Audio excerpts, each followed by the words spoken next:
The hospital corridor smelled of antiseptic and fear. Monitors beeped. Nurses rushed past.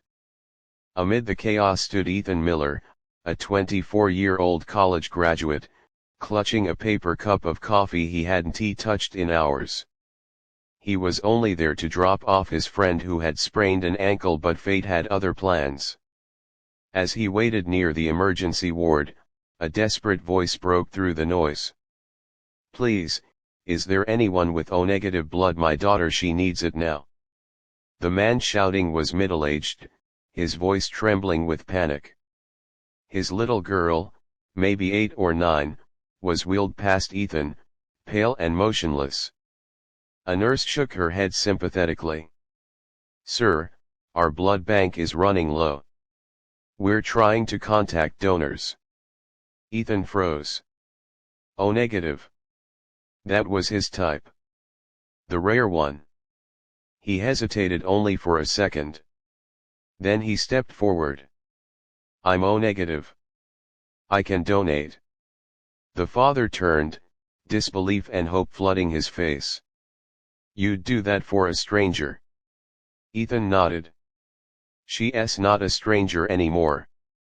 Minutes later, he was lying on a hospital bed, a needle in his arm.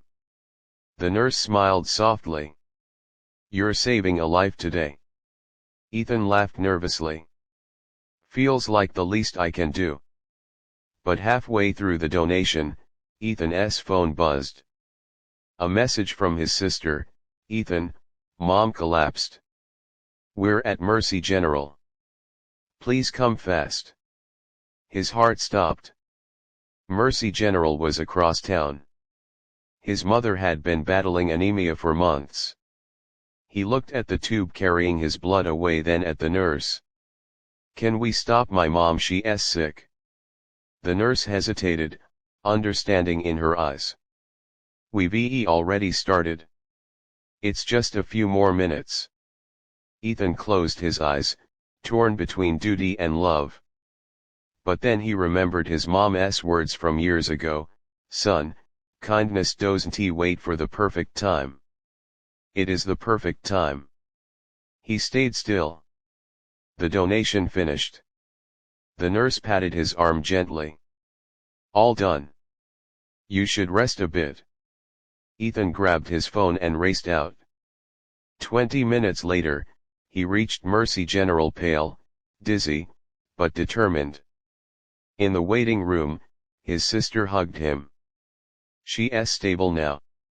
They found a donor just in time." Ethan sighed in relief, feeling his knees weaken. "Who donated?" he asked. His sister smiled through tears. "A man from another hospital. He said someone saved his daughter's life tonight, and this was his way to give back." Ethan stood silent, his throat tightening. The world seemed to pause around him. One act of kindness had rippled outward, connecting strangers, saving 2 lives, binding 2 families forever.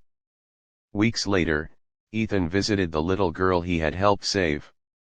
She ran up to him with a handmade card that read, "Thank you for my second chance." Ethan smiled and whispered, "You gave me one too." Moral closing message: kindness isn't a transaction, it's a chain reaction. One small act, one drop of blood, one moment of courage can echo farther than we ever imagine.